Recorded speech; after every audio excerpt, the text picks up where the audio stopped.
The FLSA is really at the core of how we pay and classify people. It sets federal standards for minimum wage, overtime pay, record keeping, and even child labor laws.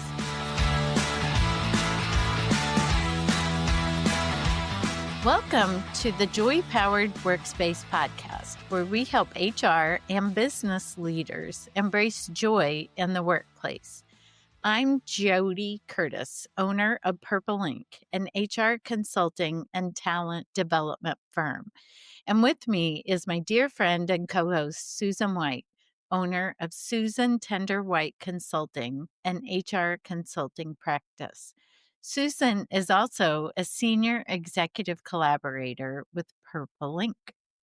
Our topic today is the Fair Labor Standards Act.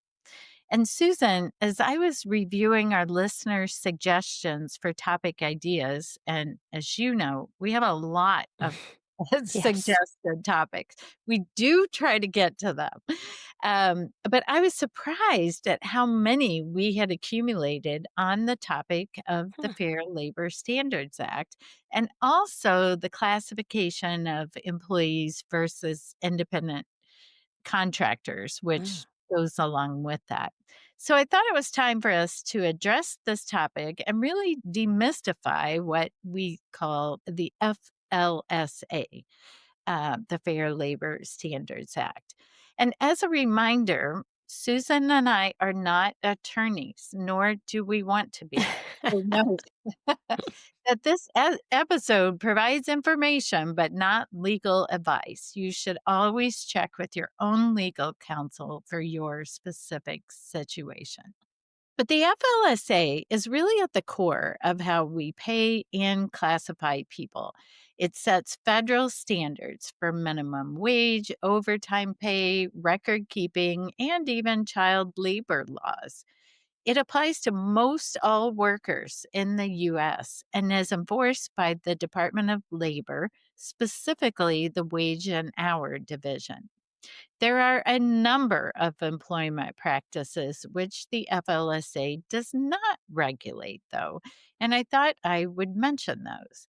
They do not require vacation, holiday, severance, or sick pay. They don't require meal or rest periods or holidays off or vacations.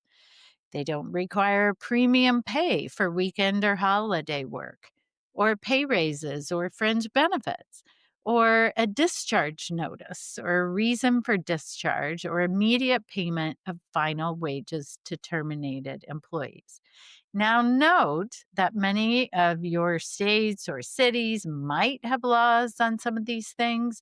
You might have policies in your handbooks, employee manuals on these topics, but they're not covered under the FLSA, which I never thought about that really. Like, what's not in there that you think might have been covered by this? So, and I have to admit, I had to look up the federal minimum wage, which is only $7.25 per hour. And that has not changed since July of 2009, which is crazy to me. Now, of course, many states and localities set higher rates, and workers get the higher rate when the law is different. JoDee, when I knew we were going to be talking about this today, I was just looking at some articles about FLSA. You know, the law was signed into effect in 1938, and at the time, the federal minimum wage was set at 25 cents an hour. Isn't that crazy? But think about it, 1938 to 2009, when it finally got to 7.25, here we are at this recording at the end of 2025, it's still at $7.25. Yeah. I think there's a need for it to get higher federally. Yeah. Yeah. Well, I think when I first started my first job, and I'll put job in quotes, which was babysitting when I was about Sure. 12 years old, I made 25 cents an hour. So that was, if the law was passed in 1938 and that was about 1976, Of course, babysitting wasn't covered under minimum wage, but Doesn't it? It blows my mind to think about people would leave their children in our care for 25 cents an hour. Oh my yeah, gosh, their lives were in our hands. And we had yeah, no cell phones back then. So, I mean, like yeah. they trusted, Oh, they came back 5 hours later and hopefully we're right, all alive, which we were. right, Yeah, right. amazing. Well, let's get back to FLSA that let's define exempt versus non-exempt. I think for people new to HR or business leaders who may be listening, it's like you get those two confused. What do you mean exempt from what, non-exempt from what else? Well, Yeah. it's a key distinction in with payroll, and exempt employees do not receive overtime. If you want to think about, they're exempt from overtime.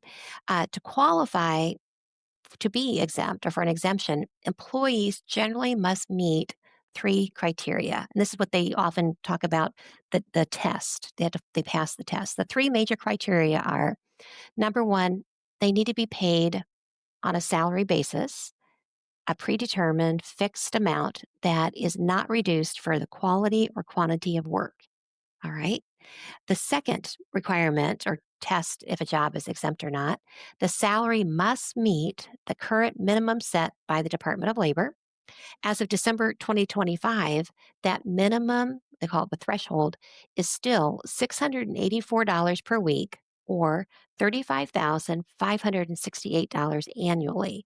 So, to clarify, if an employee makes less than that, they're not allowed to be considered exempt from overtime, regardless of what their role is. They could be managing a division for you, but if they earn less than that 35,568 annually, they cannot be exempt. And then the third test for exemption status is duties test. Primary duties must align with one of the exemption categories. And those categories are executive, administrative, professional, computer, outside sales, or highly compensated employees. Okay, so what's a highly compensated employee? As of now, employees making at least $107,432 is considered to be highly compensated by the federal government.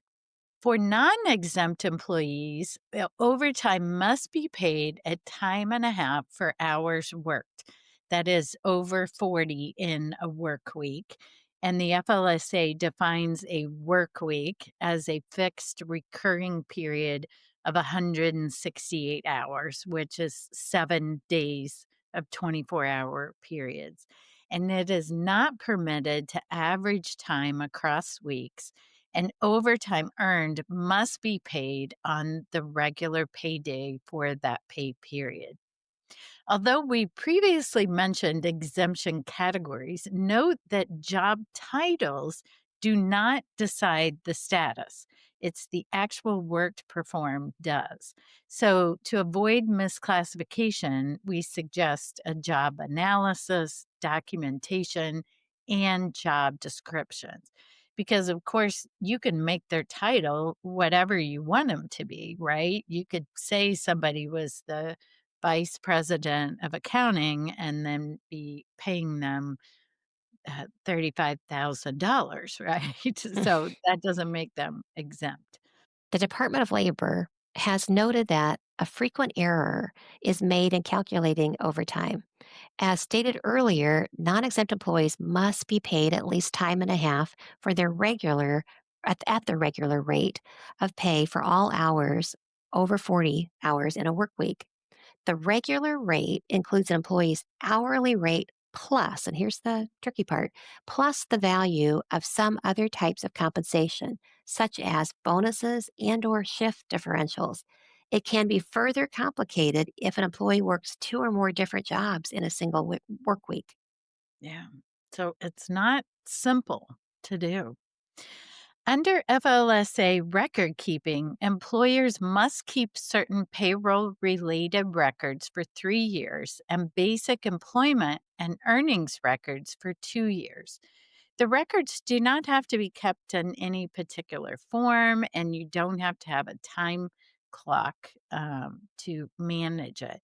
With respect to an employee subject to the minimum wage provisions or both the minimum wage and overtime pay provisions, the following records must be kept.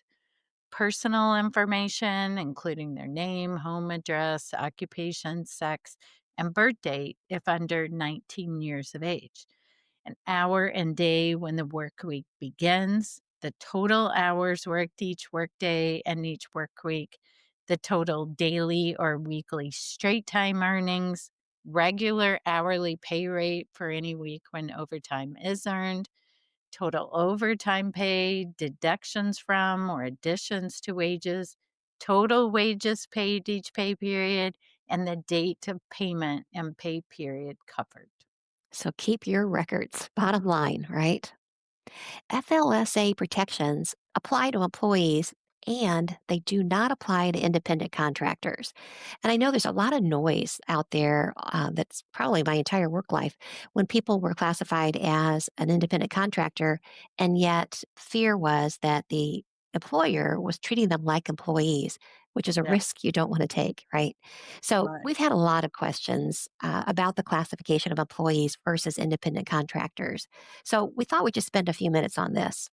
Of course, this topic could probably be an entire episode of it by itself, but here's just a few, I think, key points.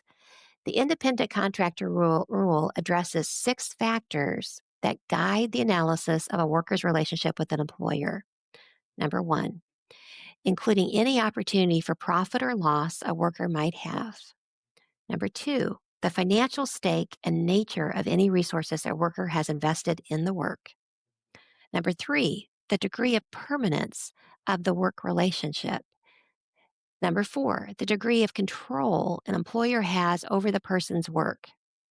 Number five, whether the work the person does is essential to the employer's business. And finally, a factor regarding the worker's skill and initiative.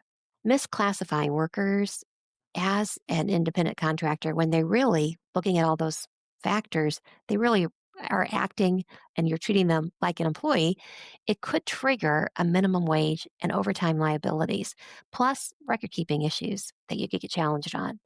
If independent contractors are deemed to have been employees by the government, organizations can be required to pay back wages and taxes and liquidated damages. Yeah, so that can be very expensive process. So I encourage organizations to be really on top of that and look at it. Maybe at one point you hired someone as an independent contractor for a particular project or whatever, but now 5 years later, they're still there and they've done lots of different things, and maybe they still meet all those requirements, but reassess some of those every year really to, Right. uh, That degree make of permanence I've seen be one that really pops up, that people come and they just stay yeah, much longer than initially thought they would. yeah, You probably need to convert them to employees. Yeah. right, right. Child labor rules are also part of FLSA. Generally, employees must be at least 16 for non hazardous work and 18 for hazardous work. Younger teens may work under specific conditions and agricultural rules different. Once again, if state rules are stricter, the more protective rule applies.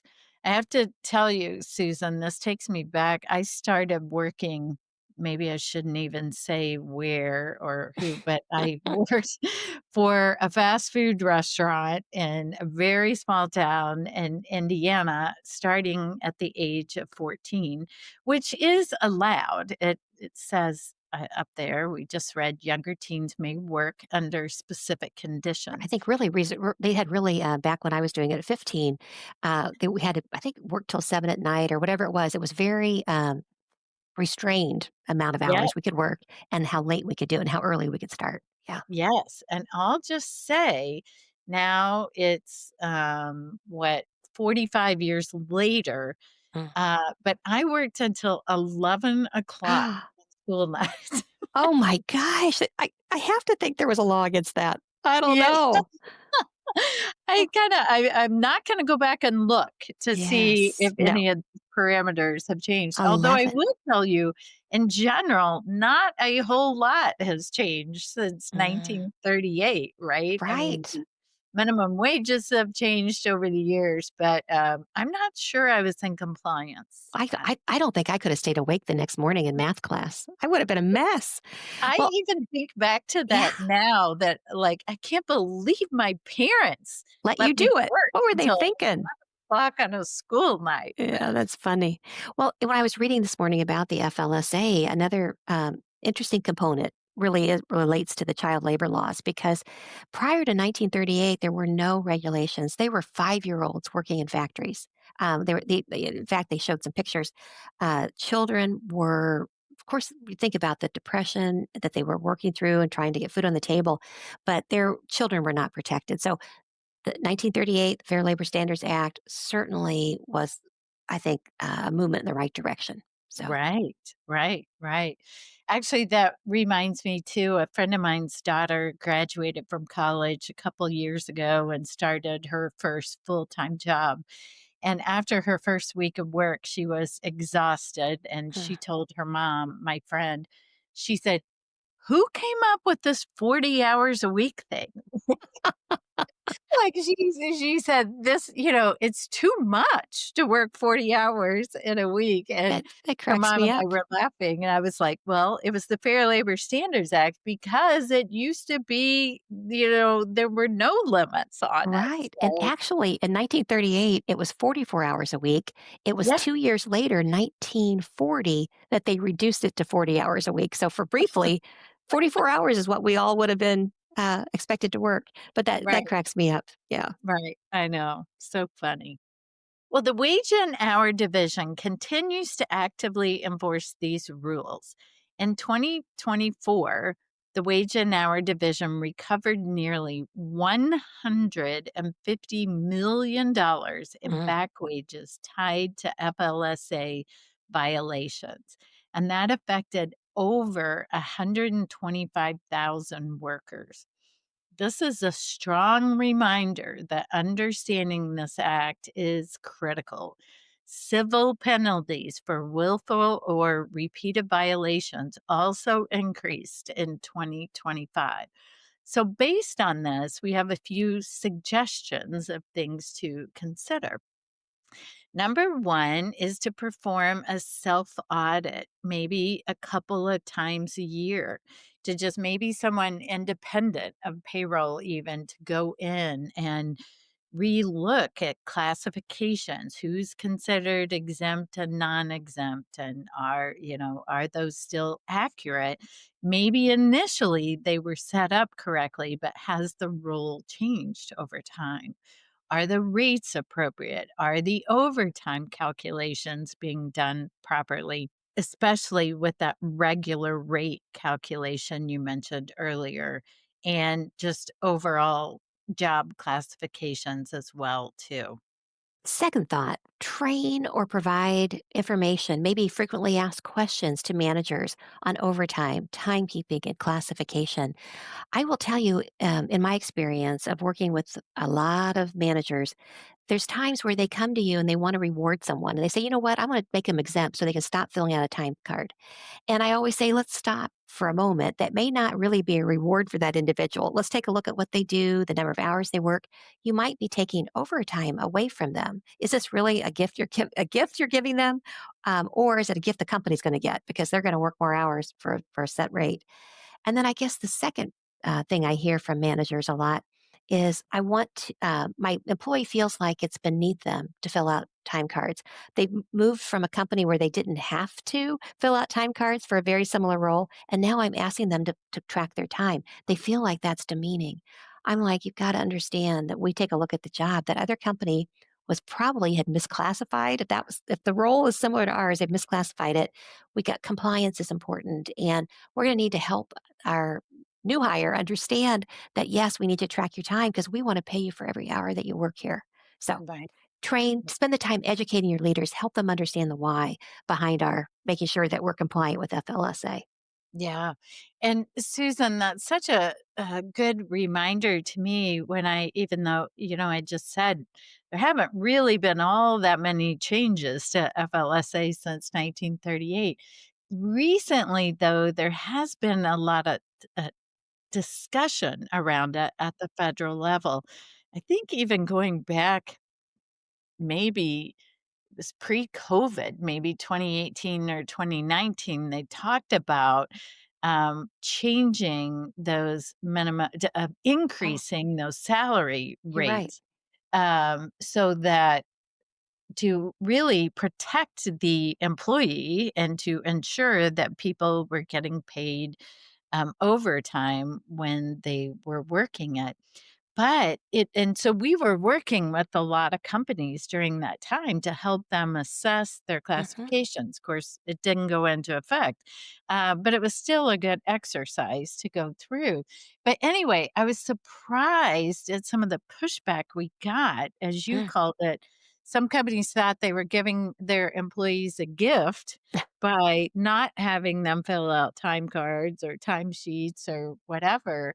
But what they could be missing out on is overtime payments. But it really was a psychological thing for some people that Hmm. they felt like that I think some people think of exempt versus non-exempt as almost like professional and non-professional. I've heard And that. that Yes. really is not the truth. The large part of the population that was going to be impacted by that were assistant managers in the hospitality space. So you think about assistant managers at restaurants or retail stores or hotels that were maybe making 38, $39,000 a year, but might have been working 50 plus hours a week due Right. to the nature of their roles. So they were thought of as more professional because they were an assistant manager,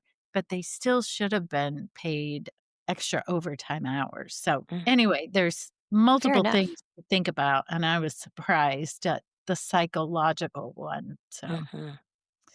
but number 3 is double check salary level compliance. Check for new updates from the Department of Labor, confirm raises or changes in compensation that might impact compliance. JoDee, what's one thing about wage and hour practices that might take the joy out of work? Yeah. So I think it's confusion. Mm. Really, and, I just mentioned about the psychological impacts of thinking, "Am I professional or not professional?" Which is not the distinction really, but we may be thinking about it. So people might be confused about their classification. And when employees don't understand their status, they don't understand why they are or are not getting overtime or how their overtime is calculated, trust drops, right? They may Mhm. not trust the system if they're confused by it. So we highly encourage you to have transparent policies and that manager training that we mentioned earlier. Be sure you understand and follow the federal guidelines as well as any state laws in which you have employees, and just be transparent um, about the whys and hows and what the law is around it, so people know that how they should be paid.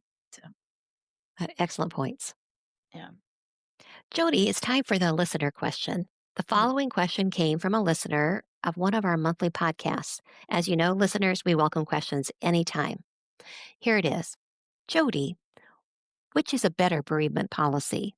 X days, depending on who died, like the parents, cousins, etc., or an open policy depending on manager's discretion and the situation with the employee. yeah. So this is a really tough question. And I'm not sure you're asking which is the better policy. There's no set rule around this. Companies can create their own bereavement policies. So I'm not going to tell you an answer, right? That's validated by anyone, but I will give you some things to think about. I personally, and you've heard me say before, that I'm a fan of very flexible PTO, right? So Mhm. our bereavement policy, in essence, falls under our paid time off plan, along with holidays and religious days and vacation and sick time and all of that, which I think gives people the most flexibility of all to use their time. I think it becomes, I mean, I remember the days as an HR leader where I had policies that said, you get 5 days for the loss of a child and Mm, 2 days for the loss of a parent. And I mean, none of those make sense, right? mhm. It's difficult. The loss of a child, even you could give people a year off and it might not be Mhm. enough for them, right? No, So right. there's no period of grief. I also think too, sometimes people need time off later, right? Maybe Yes. immediately they need a few days for the funeral, but they may need more time off later to rethink childcare or when all that help and Mhm. support from people around us kind of goes away, right? Right. So just think about that. I also we've had Lisa Mertes on the podcast before, and I always remember that she suggested in bereavement times that you not say, take all the time you need, Mm, right?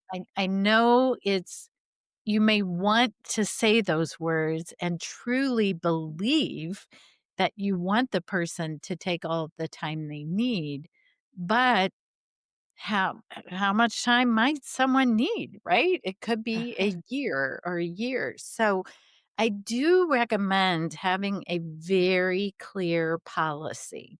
And maybe you can combine that with some unpaid time off so that they are allowed additional time, but that you don't sort of get yourself trapped in an arrangement where someone says, "Well, they told me to take all the time I need and I'm still getting paid, so I think I need more time."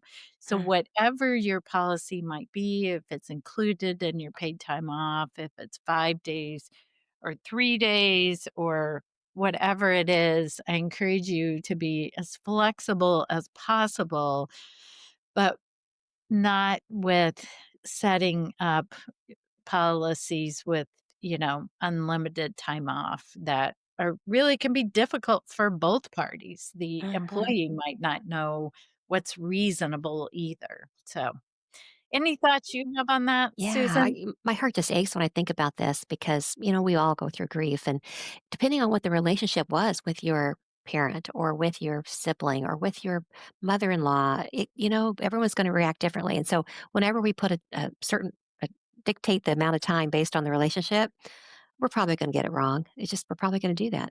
But I Yeah, loved your point about have PTO where you have built in time more than likely should, for all the different types of reasons people could leave.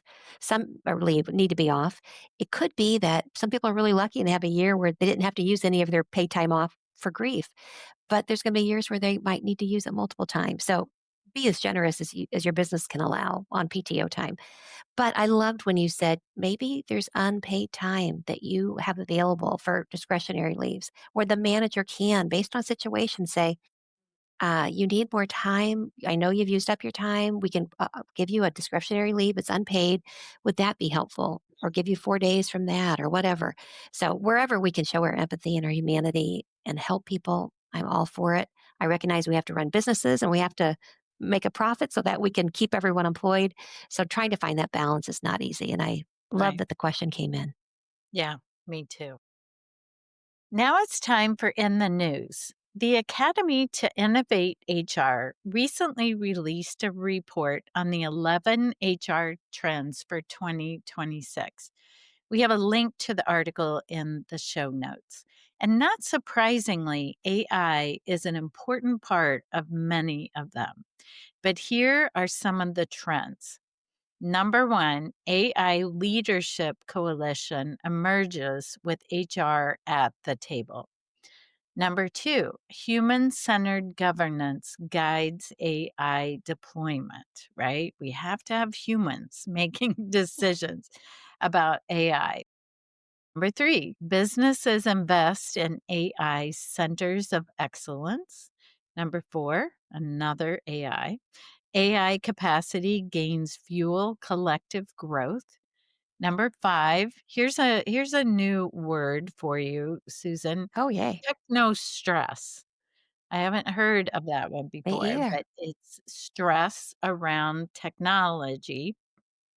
And FOBO, the fear of being obsolete. So Mm, both techno stress and FOBO enter the HR agenda. Number 6, cross functional structures replace HR silos. I thought that one was particularly interesting.